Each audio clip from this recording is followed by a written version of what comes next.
From the sudden collapse of a dam in Texas to a massive bridge failure in Minnesota and an intercontinental ballistic missile test gone horribly wrong, here are 5 catastrophic failures that were caught on camera.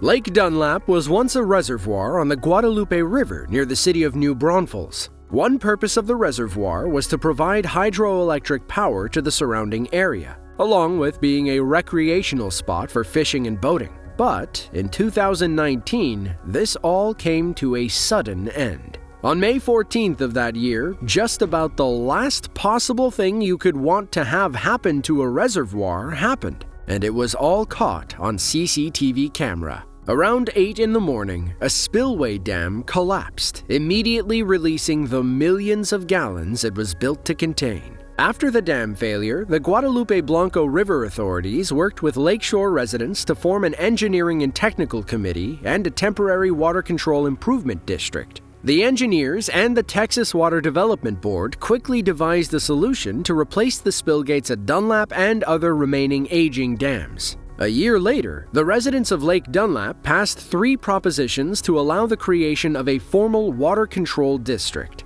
Construction started not long after and is set to be completed by 2023. The I35 West Mississippi River Bridge was a steel truss arch bridge that carried Interstate 35 West across the Mississippi River. The bridge opened in 1967 and was for a long time the 3rd busiest bridge in all of Minnesota, averaging 140,000 vehicles per day. Unfortunately, a catastrophic failure destroyed this engineering feat. On August 1st of 2007, security cameras captured the exact moment the bridge unexpectedly collapsed during a busy afternoon rush. In just a matter of seconds, the 115-foot solid structure turned into a twisted pile of rubble. According to the National Transportation Safety Board, the collapse occurred due to a design flaw and claimed the lives of several civilians. Investigators discovered that an overly thin reinforcing plate had torn along a rivet line, causing the additional weight of the bridge to contribute to the catastrophic failure. As soon as the bridge collapsed, at least 50 cars fell into the river. A few days later, the Minnesota Department of Transportation planned to replace it with the I35 St. Anthony Falls Bridge. The replacement bridge opened on September 18th of 2008 and remains in place today. The PGM-17A Thor was the United States Air Force's first operational ballistic missile, named after the Norse god of thunder. The rocket was deployed in the United Kingdom between 1959 and September of 1963 as an intermediate-range ballistic missile with thermonuclear warheads. The PGM-17A Thor was 65 feet tall and had a diameter of 8 feet. Unfortunately, the first launches of the U.S. missile resulted in a series of unfortunate accidents. The first tests of the PGM-17A began in December of 1956. However, many of the launch attempts ended in spectacular explosions. 5, 4, 3, 2, 1, 0, 1, 2, 3, 4, 5, 6.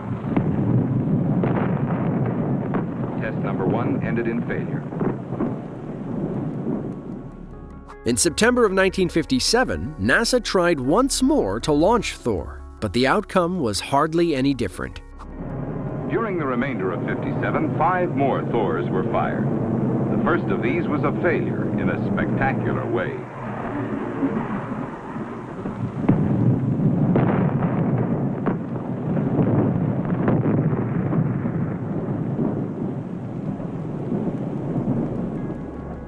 Finally, in the same month, the team was able to make the necessary adjustments and had its first successful launch. By 1959, as many as 19 Thor rockets were launched, and of the 19, only 1 resulted in a failure. Thor went on to have a rather short life, however. By the end of 1959, the Atlas ICBM was well on its way to operational status, ultimately putting an end to the Thor missile program.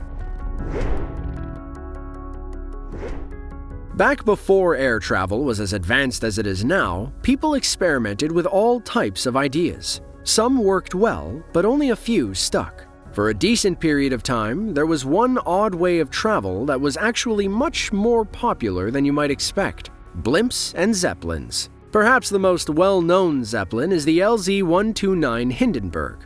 The Hindenburg was a German passenger rigid airship and was state-of-the-art for the time. It was first put in service in 1936, but its working life was cut short just 14 months later. On May 3rd of 1937, the aircraft left Frankfurt, Germany for a long journey to New Jersey. For the vast majority of the trip, things went off without a hitch. 3 days after leaving, the Zeppelin had reached its destination. The plan was to drop lines down and then use a winch to lower it to the ground. But only 4 minutes after the first lines were released, catastrophe struck. At 7:25 p.m. on May 6th of 1937, the Hindenburg caught fire and was quickly engulfed in flames. Shortly thereafter, cameras caught the mayhem as it unfolded. The giant aircraft crumbles as the flames spread at an unbelievable speed. The Hindenburg used hydrogen to stay in the sky. Hydrogen is extremely flammable, so you can imagine how easily things got out of hand.